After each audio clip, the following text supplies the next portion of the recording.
Oh, oh, oh, oh, oh. An account of that. I hope I'm pronouncing that correctly. Forgive me.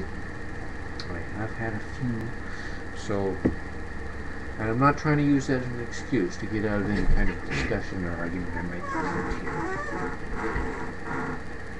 I do not think that for a minute the white man has a monopoly on bigotry.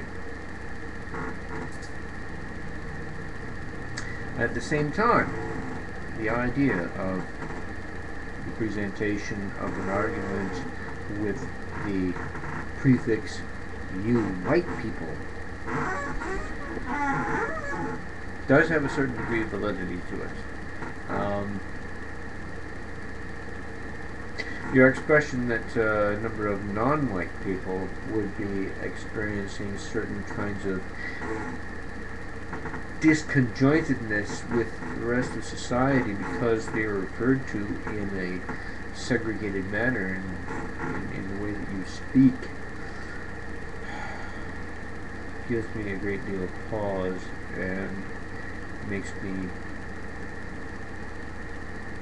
think in terms, and I've done this since childhood. I've always wondered what it was like to walk a mile in another person's shoes or crawl in another bug's footprints. And I don't mean that negatively. I don't mean that to infer that someone outside of my own particular race is necessarily what some people might term as negative by calling them bug. I've always had a certain deep respect for any kind of living thing. That's not true. As a kid growing into it, you learn this stuff. This is stuff you develop over a period of time. Getting back to it. The topic, a racist survey. I've experienced prejudice. I don't think there's a single human being alive that has not experienced some form of prejudice in their lives, simply because there is always some way of disconnecting someone from the common social group.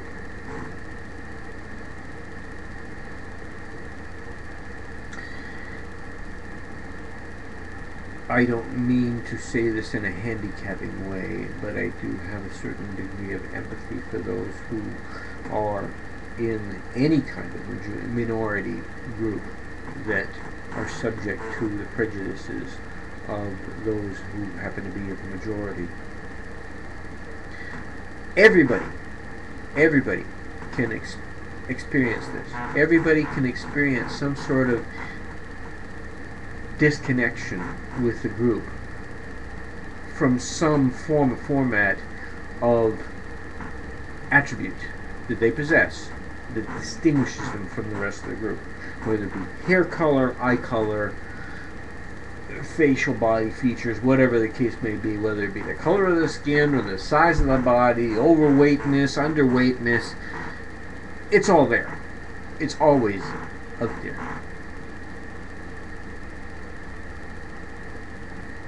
See, we as a living thing are required to make distinctions, are required to make discriminations, if you will, based on the necessities that we face from day to day, such as let's say making a prejudice between the right foot and the left foot in order to distinguish which sock to go on where. If one has universal socks that go on either foot, then one must distinguish between the right foot and left foot for the shoes. How about the front and the back for the pants? Etc., etc., etc. Any kind of okay, we're going into certain things that have to do with aesthetics, that has to do with color coordination and whatnot, but whatever the case may be, it should be my real motive, shouldn't it? Whatever the case may be, I see it often enough.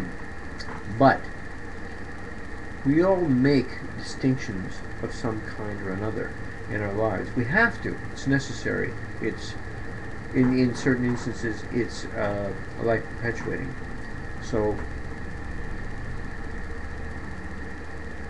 maybe if we open our minds a little bit to the process and examine it and even recognize, just recognize the fact that some of the things that we do in terms of discrimination, there is appropriateness to some of it, there is inappropriateness to other aspects of it.